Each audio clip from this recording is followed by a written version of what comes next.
Good day, everyone. So let's proceed sa ating lesson 2. This is about watching TV and film documentaries. So I hope you're all safe and yeah, let's proceed to this. So this one is a quite interesting topic because hindi na bago sa atin yan. Kasi since time immemorial, yan na yung kinagisnan natin. We grew up watching films. We grew up watching TV. So, hindi na siya alien sa ating lahat. So, at the end of this lesson, you will be able to express opinions on questions regarding the concept of film documentary.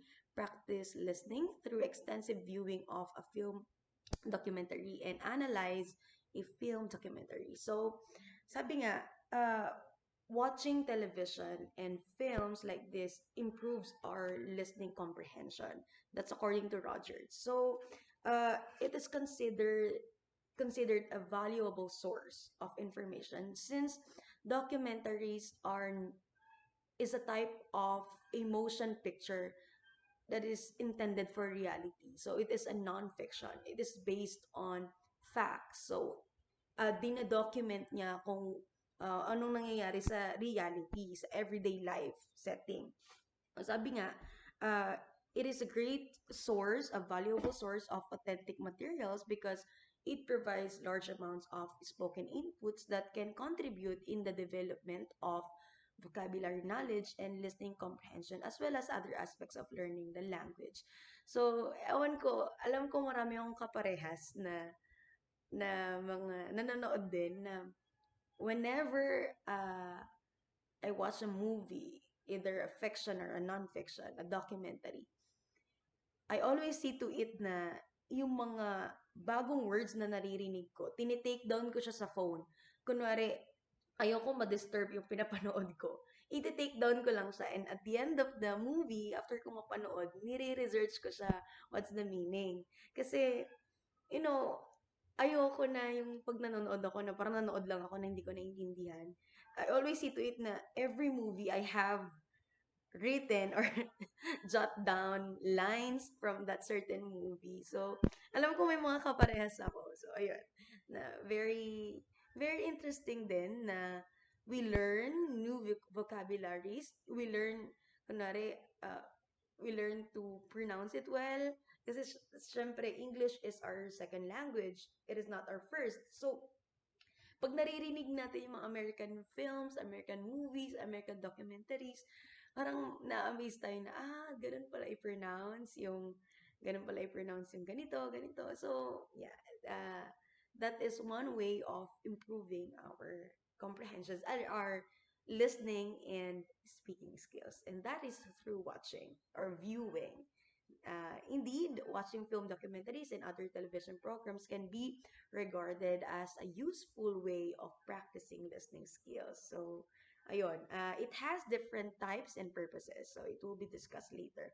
So, tulad nga sinabi ko kanina, a documentary film is a non-fictional. So, it is a motion picture intended to document a reality, primarily for the purpose of instruction, education, or maintaining a historical record. So, basically, nag-film ang mga tao for history purposes or for keeping purposes. Parang may babalikan tayo. It's nice na picture and videos has that power. Now, when we look back, we realize more uh, how important it is. Na, yun, kaya yung documentary film is one example of um, preserving our history or preserving our culture. Preserving, kasi, kunwari, a documentary film about uh, certain people na yung mga sinaunang tao pa natin. And then, now, mapanood na natin yun. Sadly, wala na sila. But we have that memory of them. So, yun. It serves as a purpose for instruction, education, and to maintain our historical record, to maintain our culture, to maintain the yung the the beauty of the beauty of our place. So ayun, that's the importance of it. And Also, its purpose is to make you aware and actively participate in a society that can make shape the future of this world. So other purposes of documentary film are to inform, attack a perspective, to persuade, to educate, entertain, defend a perspective, to critic, and to observe real life. So, nung bata ako, I have this documentary film of Cara David na napanood ko nung sa GMA News TV. And it talks about the pagpag. And that made me realize. Kasi noon ba, ever since pag kumakain ako, hindi talaga ako nagtitira. Pero may mga times na nagtitira ako. Parang normal na lang siya na hindi ko pinapahalagahan. And uh, little did I know na when I watched that documentary film of Cara David about the pagpag. Pagpag pala is yung mga tao sa tondo, yung mga bata doon, yung mga chicken galing sa Jollibee, KFC, McDo, ginajunk pala yon dun sa kanila. And pinapagpag nila, literal na pinapagpag nila yung mga yon, yung mga tira-tira na supposedly junk na sa atin. And they cook it again. So, dun ko na-realize dun ko mas lang na-realize how blessed we are that we have food on the table. So, uh, that is to change our perspective of things. So, yeah. Um, it's very important na everyone, once in a while, we watch documentary films to help us see more. Kasi when we are caged on our own perspective, our own definition of things, we realize that we become selfish. But when we open our eyes, when we watch this kind of movies, we are opening ourselves to understand more, to love more, to empathize more. And eventually, you will become a better person if you are able to see wider, to see, to make your perspective uh, beyond beyond imagination or uh, beyond your capabilities. So that's the power of watching documentary films. So I hope na at the end of this lesson, marami sa YouTube documentary films and all, and that will help us realize, and that will uh, flicker a passion in us to help then and to make our calling a reality, and that is to help our kababayans. Yeah.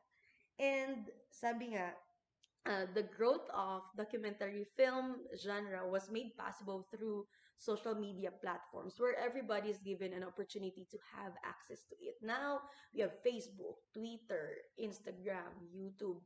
Lahat yan, we can access it all. It's a matter of choice whether you want to watch it or not. So, ayun. I hope na we can watch it together. So, what's the difference between a documentary film and a feature film? So, a documentary film, ayun nga, sabi ko, documentaries and feature films have been in existence since time immemorial. So, ever since, lahat na ng mga parents natin, they have watched, and it has evolved. Siguro the matter of the cinematography and all, the matter of presenting it has evolved, but it served it's it still served the same purpose, and that is to inform us, to entertain us, to change our perspective of things. Yeah. So documentary films are actual representation of fact, people, and situation, while feature films tell us fictional stories, events, narratives, and so on and so forth. So feature films are our movies. So, minsan fictional siya. Yung documentary talaga, real life situation. So, documentary, uh, primary aim is to educate, inform, and to instruct. While on feature films, the sole objective is to entertain. Well, some other films inspire than us, and sometimes, although it's fictional, it's it also changed changes our perspective of things. So it's a matter of choosing what to watch. And then documentaries deal with reality, while feature it deals with fiction. And documentary, it records real life events tulad sa sabi ko kanina, and feature films compromise scripted dialogues as well as actions. So the types of documentary films, i-run through na lang natin. Expository, and this is to inform and persuade people. So mostly the narration is over the footage, which is without ambiguous or poetic rhetoric. So an example of this is History Channel. So direct to the point. Kung ano nakikita dun sa situation, dun sa lugar na yun na yun, as it is. So, it is to inform us and to persuade us. Next, observational. Observational is like observing the world. Or mga, kung nakapanood kayo ng mga Animal Kingdom, yung, yung mga films na pinifilm lang talaga nila kung anong nangyayari sa isang sitio na yon, kung anong nangyayari sa isang lugar na yon, anong nangyayari sa bundok na yon, ganun. That is one example of observational. So the filmmakers are engaged in observing the subject's daily life and circumstances and documenting them with an unobtrusive camera, yung hindi halatang camera. So nakikita niyo yan kung na-try niyo manood ng Animal Kingdom, yung ang layo ng camera, but they are filming ano yung ginagawa ng mga tigers, paano nila ina-attack yung mga prey nila, yung mga predators, and so on and so forth. Next, we move on to participatory. So this is a type of documentary combined both observational and expository. So it includes the voice of the filmmaker in the narrative. So possible na dito magfo-fall yung ginagawa ni Cara David na nandun siya mismo, na-experience niya yung nandun siya sa bundok na yon, and na-experience niya at the same time may narration, ninanarrate niya rin. So siguro dito magfo-fall yun. It's a combination of observational and expository kasi nandun siya to experience, to observe it, and expository is yun nga, to inform us and to persuade us. So yeah, dito siguro magfo-fall yun. So the filmmaker from time to time or at some time some point of the film could be heard behind the camera, cues questions, or even prodding subjects. So in other words, the documenter has a certain level of influence on the footage and facts. Number 4 is reflexive. So this one is has a similarity to participatory because it includes the filmmaker in the movie. So it highlights constructed scenarios and does not create the sense of realism. So intentionally to emphasize the point of the documentary. So this can highlight extreme cases of events. So the extreme use of suggestion toward the viewpoint makes the documentary especially successful. Next, we have poetic. Poetic is a type of documentary primarily focuses on images, experiences, and shows the audience the world through a different set of the eye. So it is considered a subjective interpretation because it is biased. There is a selective incorporation of information such as character descriptions and specific events. So poetic ay siguro medyo controlled kasi or the perspective of that certain film is solely focused on the filmmakers. Parang hindi tayo inaalaw to make our own judgment. Parang ganon. So, yun yung pagkakaintindi ko dito. It is somehow biased. But, hindi naman, pinapakita niya pa rin yung real life situation. But, ayun, medyo meron lang in-incorporate na information and character na very subjective. Next, performative. This is a type of documentary that focuses on experiences of the filmmakers themselves. So this is best suited to tell stories of filmmakers from specific niche social groups. So such type of documentary is easy to understand due to the mind of documenter being directly portrayed to the viewers. So these are questions to answer when analyzing a documentary. So these are guide questions. So kung may time tayo um to watch a documentary film and I would like to analyze it, gagawin natin siya kung hindi tayo gigipitin sa oras. So, guide questions are yung number one is what is the principal subject of the documentary? What is the purpose? And does it argue or critique a position? What is its intended audience? So makikita mo na yan from the very first part of the documentary, yung subject. So ano ba yung um subject niya? Is it about our indigenous people in the Philippines? Is it about our yung mga lugar na hindi pa na-discover? So anong purpose nun? Is it to educate us? Is it to persuade us? And then does it argue or critique a position? Parang is it parang ina-argue ba niya yung certain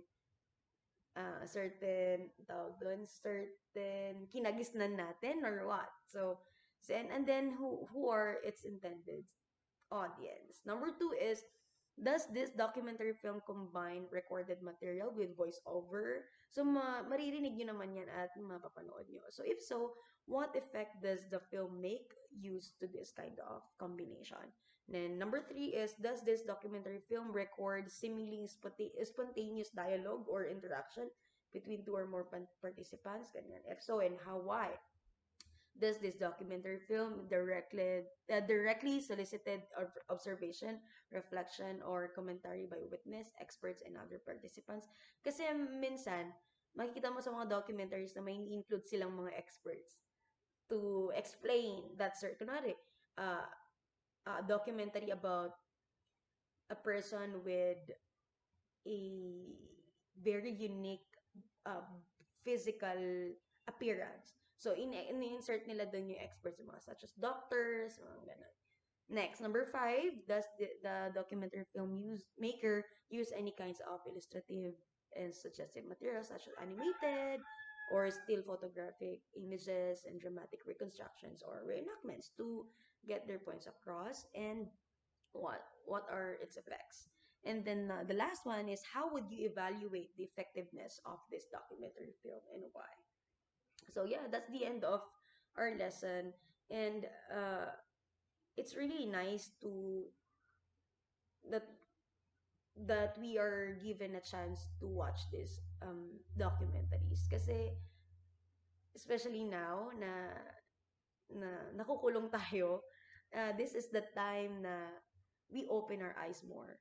Hindi tayo yung nakakulong na nga tayo, tapos kinukulong pa natin yung ating perspective of things. Parang masyado nating nilalock in. This is the time that we open the possibilities of understanding, loving, and caring more. Yun. So, I hope you have learned something from this lesson. So, I'll see you sa ating lesson 3. Bye! Have a great day ahead. God bless!